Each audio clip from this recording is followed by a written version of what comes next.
Tere tulemast Eesti Rahvusballeti ülemaailmsele balletipäevale. Welcome to the Estonian National Ballet's World Ballet Day. Selle aasta programmis näitame teile intervjuud meie uue Pähklipureja koreograafiga Gyula Harangozóga ja teises osas näete lühiballeti Open Door, mille koreograafiks on Katarzyna Kozielska. This year's program, we bring to you an interview with our brand new Nutcracker production choreographer, Mr. Gyula Harangozó. And second part of the program will be a one-act ballet by Katarzyna Kozielska called Open Door. Olge meiega, tulge nautima head juttu ja tantsu. Be with us, come and join good talks and good dance art.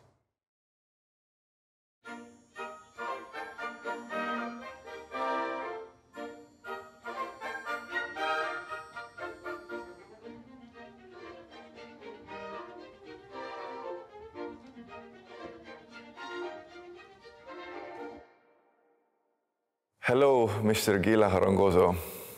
After 16 years, you are back at the Estonian National Opera, Estonian National Ballet. Welcome. I'm happy to be here. Before we talk about your new Nutcracker production, which is going to be fabulous, I want to talk to you a little bit about your path as a dancer, as a choreographer, as a director. How did ballet find you? My family is a ballet family in Hungary. My father is very well known. He is practically the founder of the Hungarian National Ballet of this form, but we have now. He was really gifted by God. I was a good dancer, I heard, but you know, I studied in Moscow, I graduated, I learned everything, and I was a skilled dancer, but he got from God what he had, so it's a different level than mine. I never wanted to be like a normal kid, like a policeman or soldier or whatever. I would have liked to be all of the time a ballet dancer. So the top of the career, what I saw in front of me was a principal dancer of the Hungarian State Opera, Hungarian National Ballet. After that, I went to Moscow, and I had the luck that I was in the class in the Sansanch, Alexander Alexandrovich Prokofiev. That time he was the best teacher, very young, very intensive, and I learned a lot, and that I became that what I was. You've worked as a dancer in 3 different companies, right? In Hungary, in Vienna, in Munich. Like, was that easy? Was that just another company, or did you have to adjust when you moved from company to company? Yes. It is not easy. But you know, those people, I mean, the younger people, they don't understand it. But that time, is a socialist country, it was very difficult. I had lots of invitations, and they didn't let me go, and they sent other dancers in with my invitations. And you could be furious or upset, but that didn't help. And then I went just for a day in Munich. So I went in, and then the director was in Munich at that time, Edmund Glede. And I asked to be able to make the class. I was doing the training, then came a man, I didn't know who is it. He was Everding, the academy is called after the Theatre Academy in Munich. He was the intendant. He said, you know, I need a principal like you. 5,500 German marks and 6 weeks holidays in summer and 6 weeks holidays during the season that you can guest. And then I signed it. Finally, I could receive an open pass, and I could stay on the West. And I was in Venezuela when they called me from Vienna, that Dr. Brunner was the director of Vienna. And he said, you know, how did you get to Munich? I was count on you. I said, I didn't know about. Yes, but I saw you in Moscow when you were graduating. And then I wrote up your name, and I counted that you will be with Vienna. I said, okay, it's no problem, that I can dance in Vienna also. Then he said, yes, but we have a problem, the Nureyev's Sleeping Beauty, and could you learn it in 5 days when you come back? I said, yes, why not? You know, when you are young, and then you can everything, you think at least. Mm-hmm. And then in 5 days I learned it, I had great success, and then I got a permanent guest contract in Vienna, then a permanent guest I was in Munich, and I did lots of galas, and for instance I did my premiere as Romeo with Makarova. I did all Nureyev's things in Vienna, like Don Quixote, Sleeping Beauty.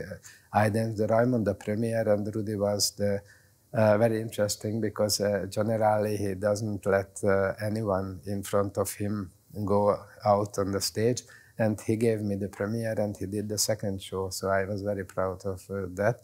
Then Misha Baryshnikov invited me to the ABT, danced Don Quixote with Cynthia Harvey, and we had a lot of galas also in Europe. That time we were paid well, we were like 12, 15 dancers from Moscow, from Petersburg, from Bejar, from different places, and all of the time we were invited and do galas.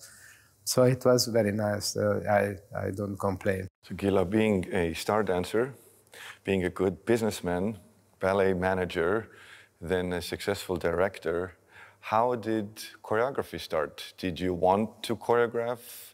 Tell us about it. No, I never. I thought, okay, my father was the choreographer. He was really very gifted and talented. And I was a very good dancer. I became, hopefully, a good director also, but I didn't want to choreograph. And after I was already director like 7 years, I began to think, okay, if you go out and ask people, ballet, what do they answer? 95% answered Nutcracker or Swan Lake. If you ask fairy tale, 95% Snow White. So I began to check where can I buy a Snow White. It was in Kiev, and I flew to Kiev, saw the performance. I was very disappointed, but why not is like that? So I was on the plane back. He should have done this, that it would be better like that. And I didn't find, okay, then I have a very good friend of mine.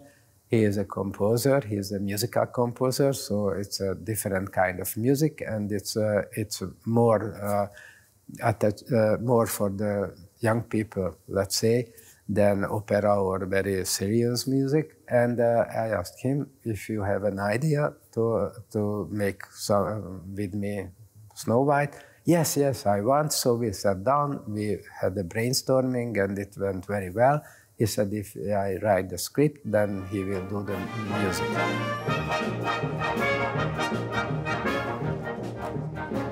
And then I wrote the script, and then we went to the studio. I explained this next picture is, next scene is 5 minutes or 6 minutes. That happens, I think so and so. That is the mood, and I began to dance the rhythm, and he took the rhythm and he began to play, I mean, whatever he felt. And then we recorded it, and then he brought it home. I also brought home what I recorded. It was extremely difficult to learn what I did, you know, because it is just I was dancing what I felt. And then slowly we got together, and it was the best time of my life because it was very productive. And we made the performance, and I never thought that this performance comes to the Hungarian National Ballet, Estonia, Estonian National Ballet, Russia. We went to Bolshoi with your company. In China, Hong Kong Festival opening, then in Australia. So, you know, the piece made a career I never thought. Then also came Swan Lake, then I did Swan Lake. I didn't want to, but I became somehow a choreographer. Mm-hmm. You are doing, for Estonian National Ballet, a brand new Nutcracker. Have you choreographed Nutcracker, any productions like this before? Yes, I did. That is the fifth time when I do.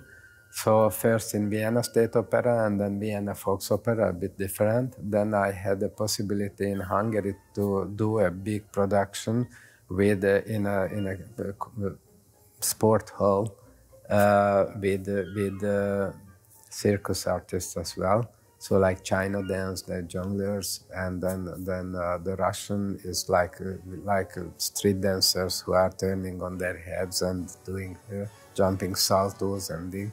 I don't want to do that much just ballet for the ballet fans, but if you somehow can attract the children, that they will come again and again, and they will be later ballet fans, but theater fans, and that is one thing what is very important. The other thing is very important that for the company should be challenged. You have to put your level all of the time a bit above them, that they can go there. So I want to give them the chance, first of all, to grow, and also to be comfortable in that what they are doing. I try to put together the story that if someone comes into the theater, then he can follow the story from the beginning till the end, and he is interested in it. In spite of that, he is not very fond of ballet, because they have to come with the children, maybe in sake of the children they come. So this is very important. And also my Nutcracker, I was thinking about that in the 19th century, end of the 19th century. Then it's a very sharp difference between the beginning, the first act, let's say, and the rest of the ballet, because that time it was now and with us, like a child came into the theater and saw a small ballerina doll, a small harlequin and a Muppet show and these things. And he felt immediately, I guess, in the sense, comfortable in the theater, because also the clothes, what normally on the ball or in the shops you can see, and the dolls you can see on the shops, or you maybe have you at home. And then after that, when the story began to become a fairy tale, then you are open for everything, because it can be rococo, can be classical, can be whatever, baroque, whatever.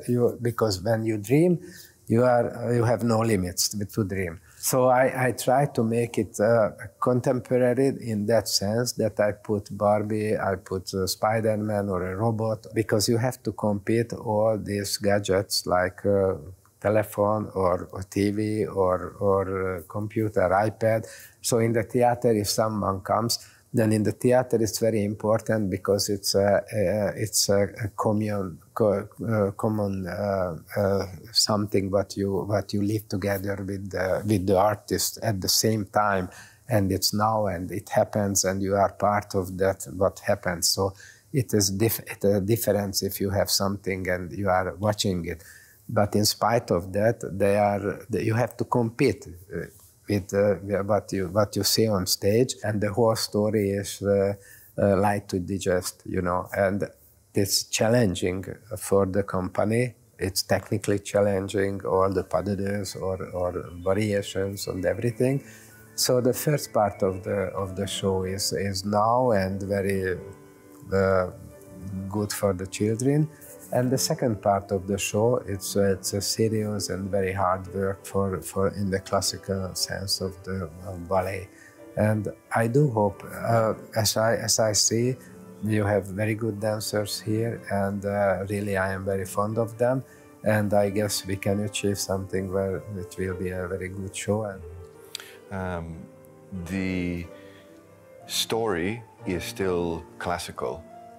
You take it to nowadays that people can recognize something. Do you think this is what the classical productions like Nutcracker, like Swan Lake, do you think and feel that this is the way forward, to bring these older traditional and still popular pieces to life, to take them forward? Or should we always keep to traditions? Nutcracker is a bit different, because this sharp difference between the parts. So you can be contemporary and you can stay classical, so that is easier. For the other things, you have to renew, I guess you have to renew a lot of things and you have to come up to date because that is not a museum, so also the technical possibilities grow with the time, by the time.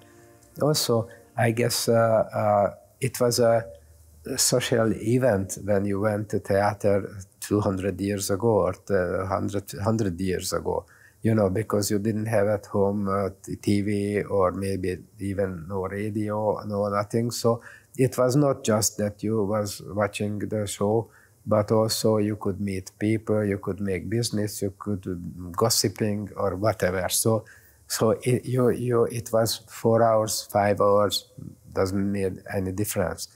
But nowadays, if you don't keep a bit, I mean, with the speed of today, then it's time that's boring and it's not up to date. So you have to think about the head of the audience, and you cannot wait. I mean, expect from them that much passion and interest because you have lots of interest nowadays. So I guess with one word that you have to change everything to keep the same. That is a contradiction, but it is like this. You also involve a lot of kids from our ballet school in this production. Probably most than we've ever had, definitely in the recent decades. Was that always your goal, to do a Nutcracker that involves also kids watching kids, you know, a family entertainment show? How has this come about and how has been your experience working with the kids from our local ballet school? If we want to gain artists, ballet artists for the future, that is very important at the beginning to involve in it and to let them see how a grown-up artist works next to you on stage, how he behaves himself, how he does his makeup, so it's I guess it's an impression for a life. It is not just that they are cute and there are a lot of them, but give them the possibility to be on a big stage with a big orchestra, with lots of audience, then that can make them stronger, believe that in the future they have to do this because they like it a lot, you know. Because if you have a school performance, to give the chance also the theater and the audience and the orchestra pit, that somehow what the generations can give to each other, you know, that is, I think, very important, that you feel that you're part of something what can grow, and later when you are a bit older already in the school, that you know, maybe I can reach that what they reached, and then later I can give it to the next generation. And I was in the school, I have another assistant, Balázs, he did a great job. Yesterday we saw everything, and they work very well, and they are very enthusiastic, and everyone wants to dance and everyone wants to do, and I guess so many performances they will have their chances, and I guess that you can bind them also to the theater, and the best thing what I can imagine that you can have from them, that their goal will be that I want to be a principal or a soloist of the Estonian State Opera if I am working here, like I was that time in the Hungarian school, and I thought that will be my goal. This is truly wonderful. I am very glad that we have this collaboration. Tell us, is there anything particular that you like about your production here? Is there something that you like, and what is challenging? Challenging is, I guess, from one hand is the pas de deux. It's very difficult pas de deux with lots of lifts, and if you haven't had this kind of Eastern school, let's say Russian, where all the big lifts in the school's repertory that you have to go through, then I guess that is a very good possibility to grow for the principal themselves and for the soloist to do that. and also challenging that I see that I can add things what I have done, and I see talented people, and then we are doing that or that robot or the Spider-Man or whatever. Then I see that okay, maybe can you do like this, maybe that, and I can do, and then it's very nice when a piece is growing, and then when people take your idea and put their own personality and their own possibilities, which are really, really very good. And as well as Snow White, as this Nutcracker, that is also for the young generation, I mean audience, and it's very important that the first meeting with the theater, it should be an impact, what is shows for the future that they have interest in the theater and they would like to come. So it's very important to spend energy to bring up a new generation of spectators. If someone now watching wants to become a professional dancer or maybe struggles with inspiration, what would you recommend them? First of all, you should believe in yourself. So that yes, I can do. You should have a self-confidence that I want to do this. And then, of course, you can sacrifice something for this job. And it's good when you don't feel the sacrifice as sacrifice. If you do it willingly and you like to do it, because as I was told that, okay, yes, you were in the ballet school, but you couldn't play that much football, you couldn't ski, you couldn't do that, you were from morning till the night there. And I enjoyed it. I didn't feel it as a sacrifice. So if you, from that point of view, you sacrifice yourself, but you don't feel that. And if you don't have this iron self-confidence that I should do that, and I would do that, and I will be that, then it's not just for ballet, for any scope of the life, then it's very important. So I guess I can say, look inside. If you really want to do it and believe in it. I wish you also a happy World Ballet Day, and I thank you for everything that you've done for this world. Yes, thank you for the invitation. I am very honored to be here and very happy to be here, and I hope I will fulfill your expectations with the performance.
Aitäh, et olite meiega sel ülemaailmsel balletipäeval. Tulge kindlasti vaadake meie etendusi Rahvusooperis Estonia ja mina soovin omalt poolt teile head tervist ja elagu tantsurõõm. Thank you for being with us on this World Ballet Day. Please come and see our shows at Estonian National Opera. And from me to you, may you be healthy and may dance live forever.